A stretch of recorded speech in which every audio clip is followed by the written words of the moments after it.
Hello friends, welcome to radiant competition classes. मैं आज आप लोगों के समक्ष एक बहुत ही महत्वपूर्ण न्यूज़ प्रस्तुत करने जा रहा हूं। ये खास करके नियोजित शिक्षकों के लिए है। जैसे राज्यकर्मी बनने से 11,000 तक का लाभ। नियमावली: नियोजित शिक्षकों के लिए 6 श्रेणियां निर्धारित, 3% न्यूनतम इंक्रीमेंट। अब देखिएगा, राज्यकर्मी बनने के बाद अगले 20 वर्षों में यह होगा बेसिक।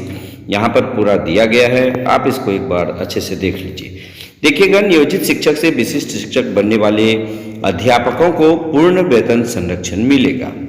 इसका आशय यह है कि निर्धारित परीक्षा पास करने के बाद इन शिक्षकों को नियोजित शिक्षकों के रूप में मिल रहे स्केल से अधिक वेतन मिलेगा। नियमावली के तहत आगामी 20 साल की वेतन सैलरी का स्केल भी तय कर दिया गया है। सैलरी स्केल 3% वार्षिक वृद्धि निर्धारित की गई है। वित्तीय जानकारों के मुताबिक नियोजित शिक्षकों को राज्यकर्मी का दर्जा मिलने के बाद सक्षमता परीक्षा पास करने के बाद नए प्राइमरी के शिक्षक में वेतन में अधिकतम 11,000 का फायदा होगा। सर्वाधिक बढ़ोतरी बेसिक में होगी। उसके बाद एनपीएस का लाभ। अभी तक नियोजित शिक्षकों को ईपीएफ मिलता था। विशिष्ट शिक्षक बन जाने के बाद इन्हें एनपीएस का लाभ मिलेगा। इसमें इन्हें कम योगदान देकर अधिक फायदा हो मिलेगा। न्यूनतम 25,000 सैलरी पर एनपीएस में शिक्षकों का योगदान 3650 होगा और सरकार का 5110 रुपये हो जाएगा। बेसिक में जबरदस्त फायदा। जो नियोजित शिक्षक 2022 में नियुक्त हुए हैं उनका बेसिक अभी 15,850 है, अब यह बढ़कर 25,000 हो जाएगा। यह फायदा करीब 10,000 रुपये का होगा। उसके बाद हम लोग देख लेते हैं ये विशिष्ट शिक्षक बन जाने के बाद बेसिक में सबसे अधिक 10,000 का फायदा होगा।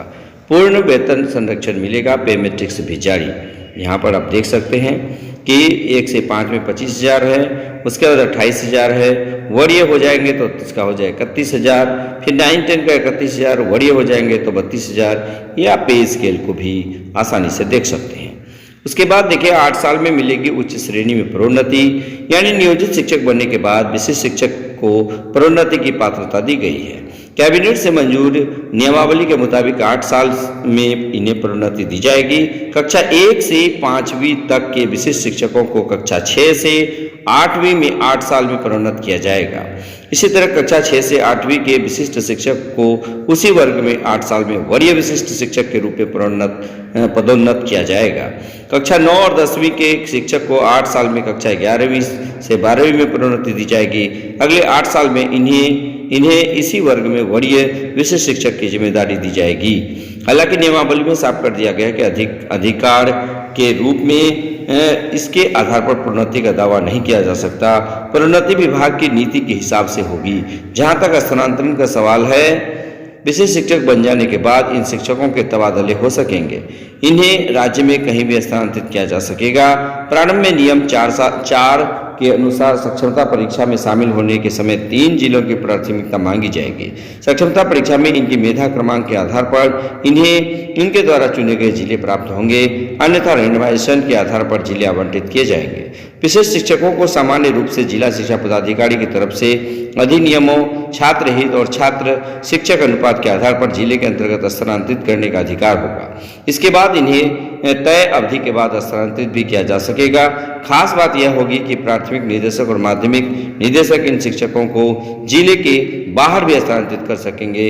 हालांकि इस तरह के तबादले में सार्वजनिक हित होना चाहिए। तो इस प्रकार आप लोग देख रहे हैं कि नियोजित शिक्षक जो सक्षमता परीक्षा अभी दे रहे हैं, परीक्षा पास करने के बाद उनके वेतन में भारी बढ़ोतरी हो जाएगी और साथ ही साथ वो अपने गृह जिला में भी जा सकेंगे या फिर पोस्टिंग किस प्रकार होगा अभी ये देखना होगा। तो बस आज के वीडियो में इतना ही अपडेट। धन्यवाद।